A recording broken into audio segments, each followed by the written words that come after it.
Hello, Cabus Virtual, and welcome to this episode of Signature Kitchen Suite Food for Thought, Design, Technology, and the New American Kitchen. I'm your host, Veronika Miller, CEO of Modenus Media, and I am super excited to have a very fabulous panel of experts in the areas of kitchen design, lifestyle, smart home technology, and of course, appliances, right here with me on Zoom today.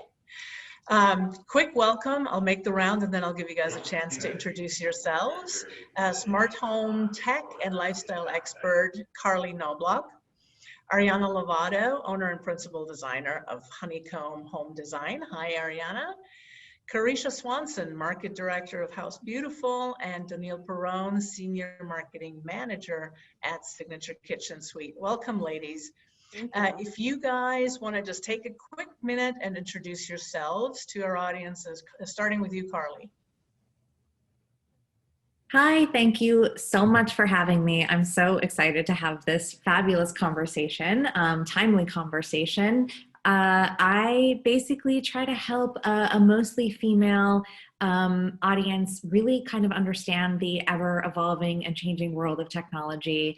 I've always really been passionate about speaking to women who are running a home and raising a family and are traveling and working and have a lot of competing priorities, and really try to kind of look at what's going on in the world of personal tech and then smart home technology through that lens. And I've been a contributor to the Today Show for a number of years. I've worked with HGTV on their smart home franchise, and just am really passionate about the smart home space. Beautiful. We love having you, and we're thrilled, and we're also extremely envious of the hair. We're just going to say it right now, and you know, what can we do? And speaking of hair, we're just going to move right over to Donille. If you want to give us a quick rundown on yourself. Sure, thank you. My name is Donille Perrone, Senior Marketing Manager of Signature Kitchen Suite, as Veronika just mentioned. I am completely honored to be on a panel of such amazing and accomplished women today, so thank you for having me. I am responsible for all of the brand building and activations centered around Signature Kitchen Suite, as well as all of the marketing initiatives. We are a challenger brand in the luxury appliance space, and we are very, very involved in all things K-Biz, and so excited to be here today. Thank you. Good to have you, and we'll move right over to Ariana. Hi everyone, I'm Ariana Lovato. I'm the owner and principal designer of Honeycomb Home Design, which is an interior design studio located in Shell Beach, California. I am so excited to be on this panel with all of you. I've met most of you already before, and I have experience with Signature Kitchen Suite as well, and I'm just really excited to talk about kitchen design, what's happening this year, what happened last year, and just share some feedback with all of you. Sounds good, definitely. We have a lot to talk about today. And last but most definitely not least, Carisha Swanson. Well, I echo what all the other lovely women on this panel said. I'm so happy to be part of this amazing group of women. And so I work for House Beautiful. I've been with Hearst for about 8 years, previously working on Elle Decor and Veranda, and before that working at regional magazines that also focused on the home space. In this role, I do a little bit of everything, don't we all? So I head up our whole home project that we do every year in a new and up and coming market. I also, of course, manage all the products that are going into the print publication and also onto our e-com sites, which have, of course, become more and more important. And just generally, I'm always interested in all things kitchen, bath, tech, building. I love Carley. I'm getting to know Ariana. I've worked with Donille countless years at this point. So this is really a great team to be with. And of course, you and I have traveled the world together. So a lot of stories to come. There is, yeah, this thing would definitely spring the length of this particular panel, but you know, there can always be more panel discussion moving forward. And I'm super excited to have this real panel of power women in this industry. So wanted to kind of jump right on in and let's talk about this last year and how the role of the kitchen has changed from all these perspectives that you guys so so well represent from a design, technical, and overall lifestyle perspective. I'd like for each of you guys to weigh in on this one and kind of share with us from your point of view what the most significant changes were. I can hop right in. I think that, what we've really found this year from at least the consumer-driven part is that everyone is cooking. Everyone in the house is cooking. Everybody's part of that dynamic. The kitchen is no longer the space for that single person in the family to be in. Everybody's pitching in, and seeing families come together, not just at the holidays, but literally every single day, has meant that the kitchen really has to do more. And it's also meant that our kitchens are working harder than they ever have before. So I think that's one of the things that has definitely come out of this past year, and that we're still really in right now. Yeah. Carley, from your place in the world. Yeah, I think the kitchen is really coming into this new era of smart home technology where I kind of like to say that it's almost graduating from just being a smart kitchen, which we like to, just in the beginning, we had these app operated appliances that weren't really solving a lot of real problems for people. And we're moving into this place of the intelligent kitchen, where the kitchen is actually starting to anticipate and learn the needs of the consumer in real time. And so you have these really, incredible technological advances that are really working in partnership with the person who's cooking. So whether that's someone who's just warming up takeout, whether that's someone who is that technicurian that I'm sure we're going to hear a lot about today, that's really looking to take the time that they have now, that maybe they're not busy running around as much anymore. They're spending more time in the kitchen and they're wanting to achieve things that they didn't feel possible. So whether it's the delight of kind of new cooking technologies like sous vide, or the convenience of having hands-free commands, or the real assuredness that you're not going to burn dinner or you're not going to have produce that spoils. I think, again, really technology that's working in partnership with the consumer in the home is what's making technology in the kitchen really exciting right now. I agree. And Ariana, from a designer's perspective, what are the changes that you've really seen in kitchen design, specifically everything from not just use of product, use of materials and appliances and so forth, but also the design itself. Has that changed in your mind? I think that a lot of people are realizing, the kitchen has always been the heart of the home. If you talk to anybody, where does everybody tend to congregate? The island, no matter how small it is. And so this past year, we saw that experience that tenfold now, where we're doing homework at the island. We are cleaning at the island. We are prepping. We are desanitizing our groceries at the island. There's so many things now that the kitchen has to do for us. And when we're going on these client appointments now, post-pandemic, I'll say, the biggest need that we're seeing that people are asking for is storage. That's the number one thing, because what did everybody do last year? They stockpiled and they have enough canned food for years probably, but it's just having that space for not only food, but appliances. A lot of these smaller appliances came out because we're trying new things and we're cooking and we're home more. So having a big need for storage, I think, is trumping a lot of other things right now. But also, to Carley's point, technology has been so much more embraced this past year than I've ever seen it be embraced ever. And as a millennial, I love technology. It makes our lives easier. I will embrace it. But I will tell you, there are some people that are still fighting that until this past year, because grandma had to get on Zoom. Everybody had to learn how this technology can really help us. And that is translating to the kitchen. So bringing in high tech, bringing in easy to use appliances, bringing in materials that are easy to clean and wipe down, no more tiled countertops, a lot of those things. And then from an aesthetic standpoint, I'm seeing a trend away from the all white kitchen, although that's very classic, and we're seeing more comfortable, I'm going to say cozy, a lot more stained wood, a lot darker colors. Black is back, and I think you're going to see a lot of spaces that are more cocoon-like versus this bright and airy and open space. Awesome, awesome. And Donille, from an SKS perspective, so let's kind of talk about that. What was the feedback you got from the designer buyer community from your showrooms in the course of the last year? Everything has really been focused around creating better technologies to deliver restaurant quality results at home.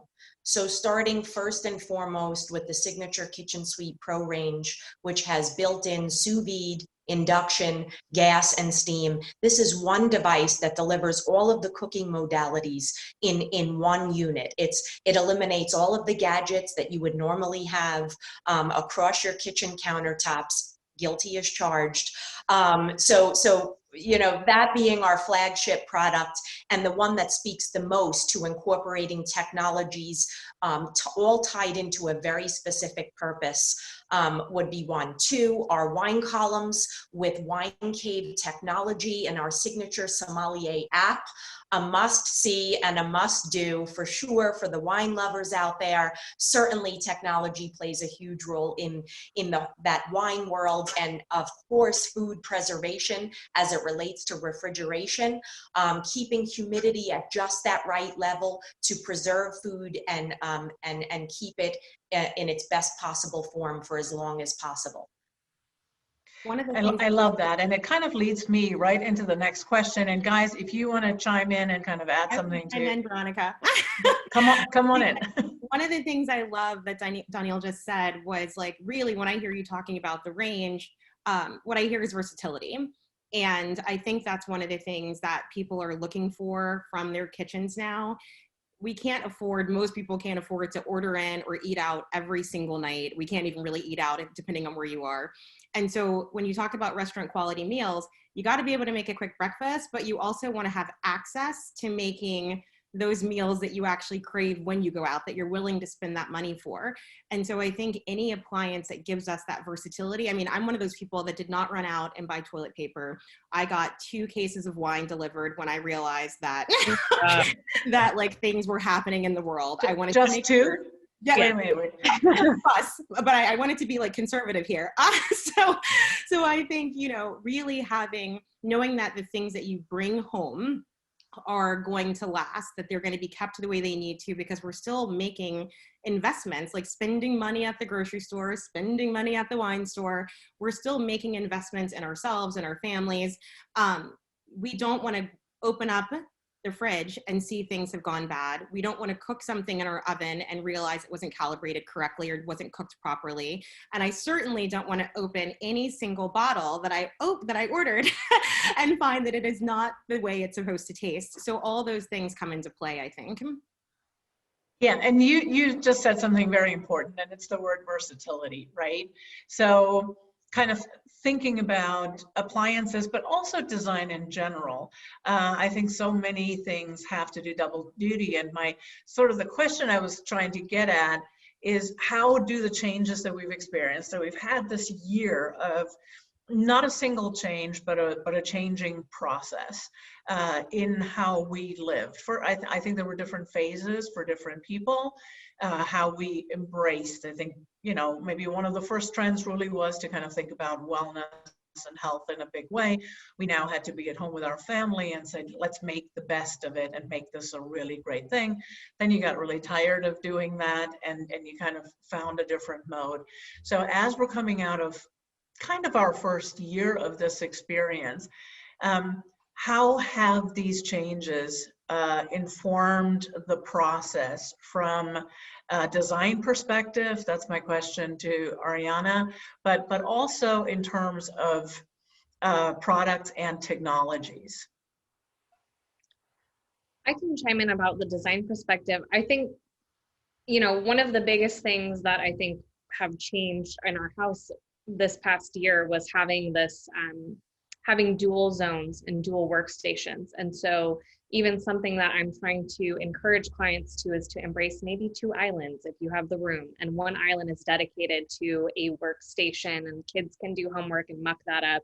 And I have a separate island space, which is similar to what we did for the show house, that was just dedicated to cooking and prep and cleaning. So really just programming with the client and figuring out what their needs are. How do you guys actually cook? Where do you store your appliances? You know, is it just 2 of you? Is there 6 of you? What's going on here? And how can we make your kitchen function the best for you in this new world and in this new environment? Some of those changes have even been including, you know, charging outlets in the island where, you know, kids can sit with their iPad on Zoom and they can be close to mom while she's cooking, or having a dedicated command center space to pay bills, do your computer work, and also be near the kids in the family room. So it's just some of those things of really understanding how are you guys using your house now that you're stuck in your house, and trying to make sure that the design actually complements that. So it's a lot more of form and function versus the pretty. We make it pretty, but we start with the form and function first. We don't only just need products to be better. We've talked a little bit about that, but I'd like to get into that a little bit more in a minute. But we also need to maybe educate our clients and or readers and viewers more about these products so that we use them efficiently. I know in a conversation, Carisha brought up, you know, food preservation and avoiding food waste. So I think that's a big topic, but if we kind of bombard our audiences with great new product, but nobody really knows how to use them, kind of like most of us don't know more than 25% of how our smartphones work, for instance, how can they work efficiently? Do you guys have some thoughts on educating readers on maximizing the benefits that they're about to purchase? Carley, I'm throwing that one at you. Yeah, here I come. I would say, you know, this is a tough thing because the ambassador for these appliances has to kind of be at all of the different points. It has to be in the, you know, in the website, at the dealership, with the designer.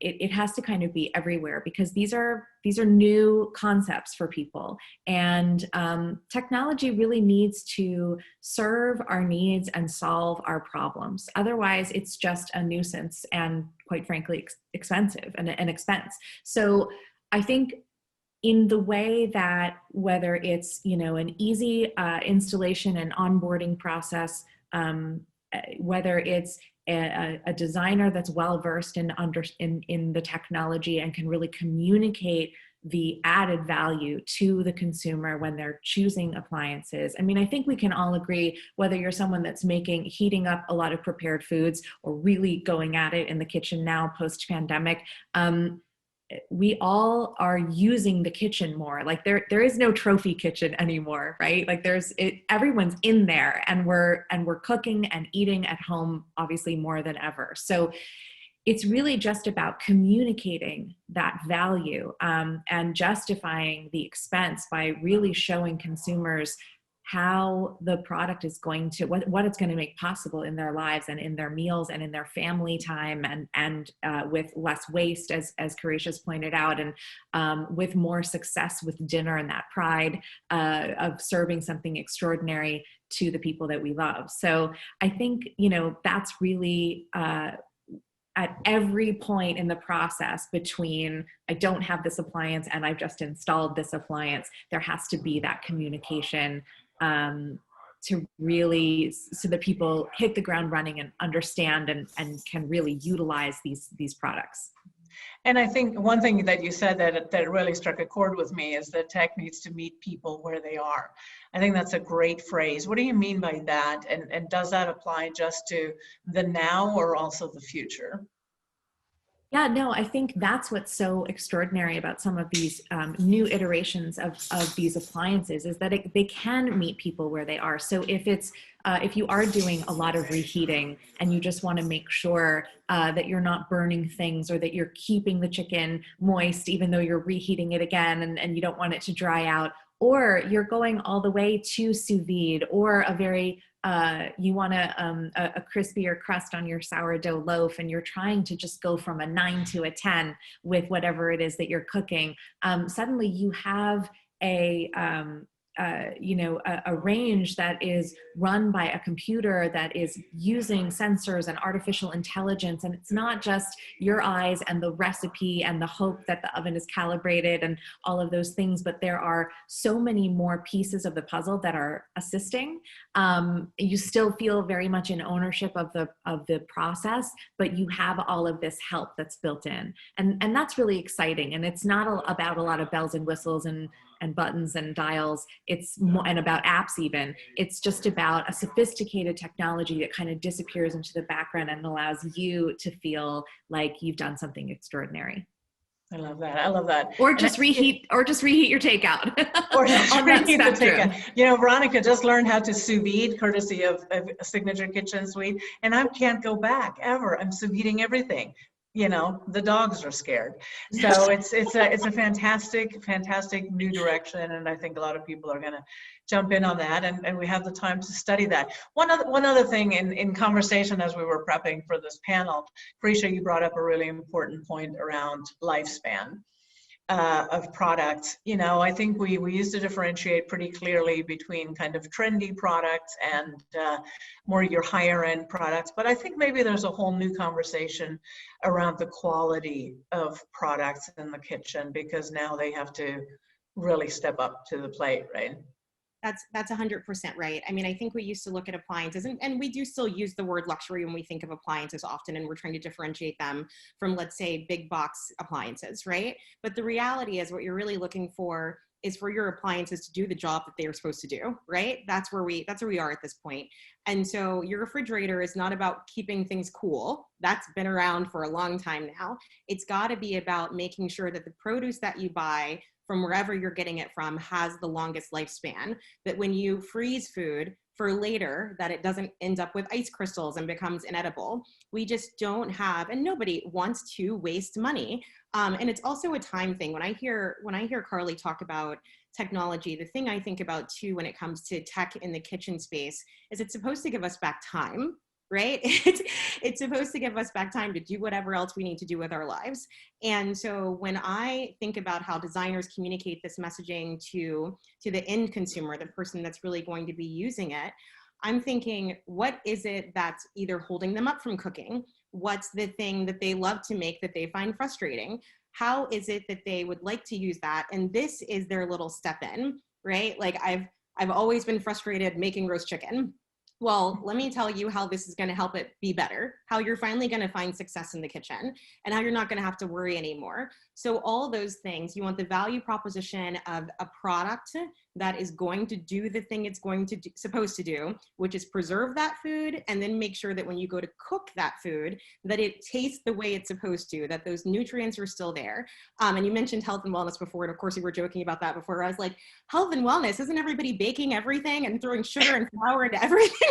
A little bit of both. Yeah, it's a little bit of both, right? And Carley brought up the fact that, hey, at the end of the day, the fact that we're eating at home means that we are by default being healthier because we're not ordering out all the time.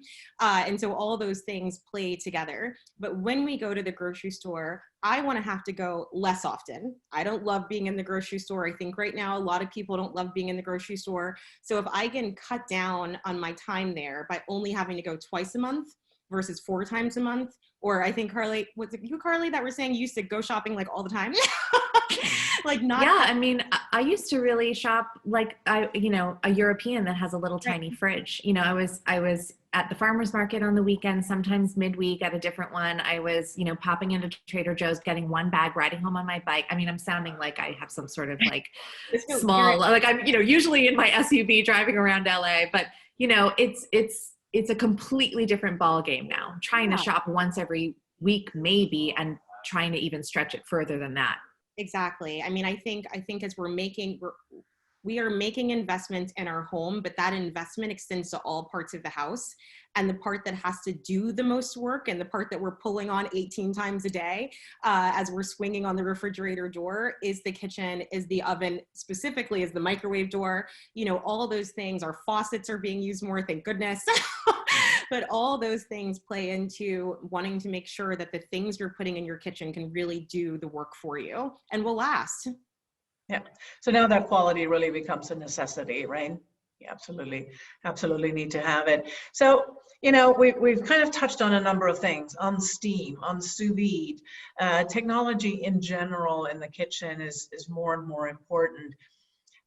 But there is still the naysaying, and it's not just the grandma that had to be taught how to Zoom. I am a grandma, by the way. I will just kind of throw that out here, and they just give me a link to click on, and then I just show up. That's all I got to do, and that's the limit right there. So, you know, the technology, regardless, is still considered daunting. It's still terrifying. There are still, I know Ariana is going to have clients that'll say, we don't want to hear it. We don't want to hear about smart home.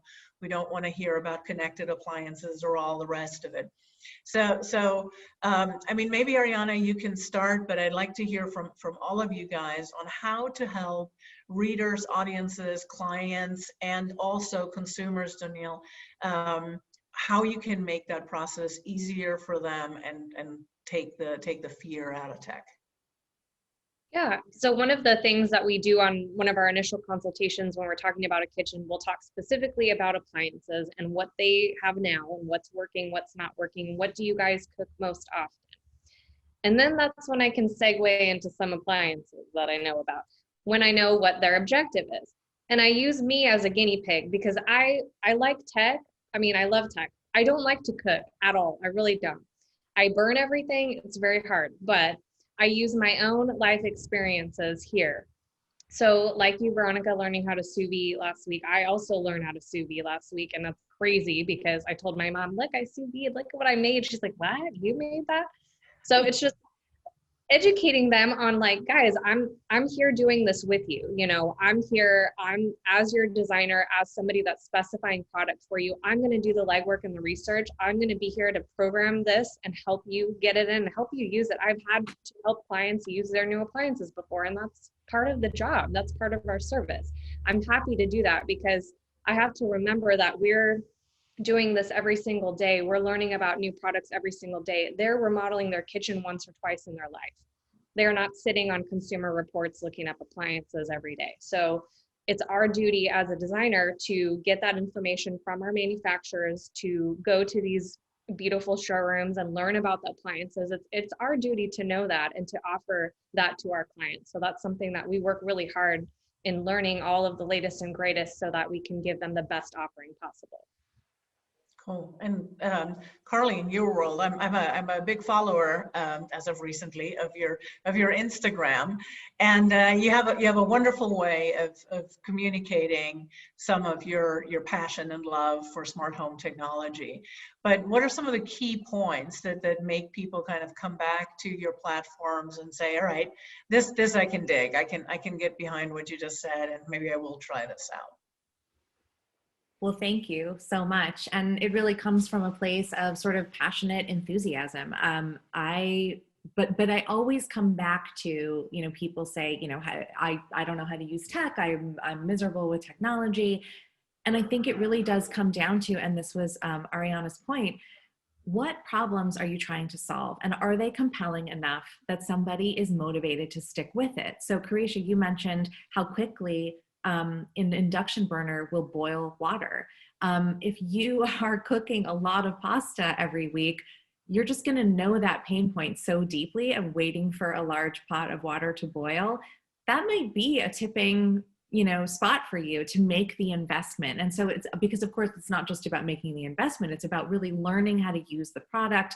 And, you know, in the case of other pieces of technology, making sure it stays updated, making sure you have secure logins, and, you know, all the things, all the learning curve stuff that really gets people on the road to adopting technology. But it really is about solving problems. And so if the problem is a deeply felt problem for that consumer, and you can really communicate, this is what it's going to make possible. And sometimes it's just, this is how quickly it's going to get you back to doing what you love to do, or how quickly it's going to get dinner on the table, or how, you know, beautifully it's going to get dinner on the table. And so it is so important to have that intake with your client. And I think for the brand to just educate at every point, so that I think I was saying yesterday when we were chatting that like I have during this pandemic pulled out the manual from my refrigerator to really understand my produce drawers, because I never knew where to put things and I never really thought much about it. And now I'm really trying to sharpen that pencil in terms of understanding which drawer to put what in and how to deal with the crisper and all of that kind of stuff, because out of necessity. So that's a pain point that I'm feeling now just in the last 12 months. And so a refrigerator that has a sophisticated way of meeting that need is something that I'm going to want to invest in and really dedicate the time to learn. Yeah. Thank you. Can you send me the Cliff Notes? Because I still have not started going into that at all. And I just kind of pull things out of the very back and go, okay. Yeah. I don't even know what that used to be. Right. But I think it's true. I think we do all have to learn and kind of get behind it a little bit more. And Carisha, from a point of view of a magazine, what do you guys do to kind of level the playing field around technology for your readers? I think the main thing is, and maybe nobody wants to hear this, but it's here. Like, it doesn't matter if your client wants it or not. It's going to be in your home. It's going to be in your appliances. So it's really a matter of how you use and embrace that technology. You don't have to sign on to everything, but some kind of word smart tech did become like two dirty words combined, right? And it's not. Now, I will say I'm at my mother's house right now, and I consider this a dumb house. And so I think maybe question number one needs to be like, how good is your Wi-Fi before you go making everything super smart? Because this faucet stopped working because it's a smart faucet because it's a dumb house. So, you got to stay connected to Wi-Fi. But the reality is when we talk about technology is more than, as Carley was saying, an app. It's really about the technology of the thing, of the work that it's doing. And so, when we were talking, I was telling you guys, I've sous vide octopus and I felt like a rock star. I felt like I was making a 5-star meal. Being able to have that kind of, be that comfortable in the kitchen is what makes people comfortable cooking. I always feel like when I hear somebody say, oh, I hate to cook, I always believe it's because they have not been successful in the kitchen. It is that they are working with the wrong things. And when you have appliances around you that help you do the thing better, it makes a difference. And, when I remember I used to make fun of like steam convection ovens when they first came out, because I wasn't really thinking about the convection part. I was just thinking about the steam part. And I thought it was only for like healthy Californians. And, and I was like, you're thinking right? I was like, I like things in butter. Like, I don't feel like there's anything wrong with that. And then I had an experience with the convection steam oven where I was able to make like the most beautiful pork roast, where it was moist on the inside and crispy on the outside. And then I was sold. So I love what Ariana's saying about the fact that she kind of walks her people through it. She's telling them the things that they need to know to be able to have success with the kitchen. And I think the more designers know about the product and can communicate that to the end user, the happier that person's going to be. So from a print and digital standpoint, when we're telling these stories, listen, there's a lot of appliances out there on the market. But points of differentiation really have to do with how you approach the kitchen, how you approach cooking, what's important to you. And that's where you really have to start. It has to start the conversation, be it in print, in digital, or in real life, or over Zoom. It has to start with what's important to those people and meeting them in that place and saying, start here. These are the questions you need to be asking. These are the things you need to be thinking about when you're considering purchasing this. And maybe it's worth spending $500 or $1,000 extra dollars on something that's going to do more for you and your family. And so that's really, everybody has a budget, right? But we cut back on some things, we add value in other places. And so it's really about figuring that out. And that's what we try to help our audience do. And one of the things that's just kind of distilling down what the three of you have just said, it's all about benefit-based selling. I think it's really important, especially around technology, to not come at it from the top down and say, hey, want some tech in your house? Because the answer is guaranteed no. But if you look at it from the bottom, do you guys like, clean water, clean air? Do you guys like really? I just learned how to make it. Well, not learned how to, but I saw Chef Nick make a raspberry clafouti in steam. Oh my God. We only saw it on Zoom. How unfair is that? That was not acceptable. But Donille, I think there's a real point here, and if you want to talk a little bit about the rest of the booth that we're in today here at KBIS Virtual, to kind of help people understand that it's really important that the chef is here kind of walking people through some of the applications that you guys have to offer, and talk to us about those benefits. Yeah, I think from a manufacturer's standpoint, we at Signature Kitchen Suite really pride ourselves on educating the designer, the dealer, the end user. We have an open door policy to invite people to come to our experience and design center in beautiful Napa Valley. When we can't have them in person, we do provide virtual trainings and full brand immersions that, as you guys know, are so fun and so interactive. And here at the show, we have Chef Nick, our perfect person to provide training and product demonstrations, and to show how the sous vide works, how easy it can be, how efficient it can be, how anyone can do it. You do not need to know how to cook to utilize sous vide or any of the other technologies that are incorporated into our products. It's nothing difficult, promise. Beautiful. He does actually make it really. So everybody listening right now, check out any recordings or live shows with Chef Nick, because if you don't like to cook, or you have clients you're trying to convince and they're kind of on the fence, he makes you want to be able to just totally max out your kitchen capabilities, for sure. I can totally vouch for that. So very quickly, off the cuff, for all of you, what's your favorite kitchen product? Okay, my favorite kitchen product is a blast chiller. I want one for my house. If I can't have that, then I want the best refrigerator in the market. I want the best refrigerator that's going to hold and keep all my food. But a blast chiller is like the thing that I desperately want in my home. What's a blast chiller? I don't even know what that is. It's typically used in like restaurant spaces, but essentially you can go to Carley's Farmer's Market and bring home those berries when they're seasonally right, and be able to blast chill them very quickly, and they're going to be at they're going to have the same nutrients and all the good stuff when you go to defrost them later. So definitely. And you say this isn't about health and wellness. This is awesome. All of us, we need SKS, please. We're going to need blast chilling. I keep telling you. Get on that. What about you, Ariana? I would say my newest favorite appliance is the sous vide wand. That was so cool. That was courtesy of Signature Kitchen Suite. And we had like a show and tell day. My mom came over, my dad, I was showing them how to fill the pot and use it. The app is so cool. That was just awesome. And so we're exploring different recipes to make together, and that is my new favorite. But also I want a craft ice machine somewhere, because who doesn't like craft ice? Come on. The SKS fridge with the craft ice, I died. Completely clear. Yes. They're in your booth, but this has nothing to do with it. It's great, right? It's really great. It's little lifestyle-y things that change. Carley, what's your fave?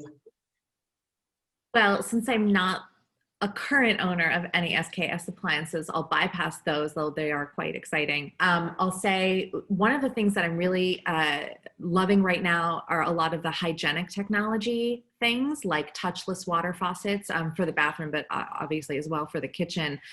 When you have a smart faucet, you can do things like tell it with your voice to fill, a stock pot or a pitcher, and you can preset amounts. Or you can say, please dispense a tablespoon of water, and you get a precision pour. So, and of course you don't have to touch it in order to turn it on or off. So you just get a more hygienic, which feels very timely, use of the product. And then the other thing that I am loving, that's a little out in left field, but as a tea drinker, I feel like it's finally time for me to have a cool device on my countertop, is the Kuzan matcha maker that I've recently tested. There's actually a video about it on my Instagram, and I drink a matcha latte almost every day, or a hot matcha, or an iced matcha rather, and it grinds the matcha leaves fresh per drink, and whisks them into this perfect mixture that you can then add your milk to. And basically it's clear that I'm totally geeking out, but you know, I'm not a coffee drinker, and so finally I have a cool thing on my countertop for my morning beverage, which is very exciting. That was absolutely the most Californian thing I've heard said in a very, very long time, but you're allowed, you know, you gotta do your thing, you gotta represent, and you're absolutely right. And that was actually one of my favorite posts, so I really liked that. And I think I might have had matcha once or twice, but it's such a cool looking device. So, and there is something to be said about these still some of these countertop appliances coming out that really just kind of keep drawing the attention back into the kitchen, you know. And Donille, and obviously you're SKS, but you too get to tell us, what is your favorite product? Yes, thank you. Full disclosure, I am a total foodie, but I am no cookie. So I have no Signature Kitchen Suite products in my kitchen yet.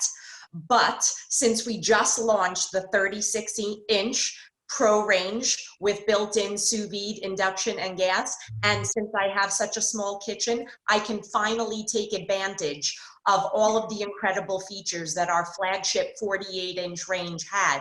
And maybe even I will be able to actually cook a good meal. You will. I have.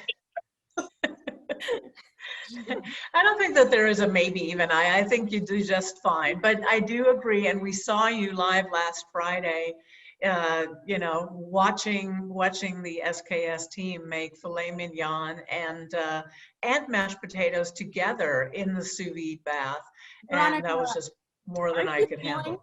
Aren't you like, you're having to watch Chef Nick make all these meals and have nothing? I don't understand. It's torture. It's complete torture. Yeah, I would like to do a PSA because you're telling everybody to tune in to Nick. So I would like to say, please eat, because I had his food before. So please eat before, have a snack in front of you. You will be hungry watching the food he creates. and with that, I think we're going to wrap.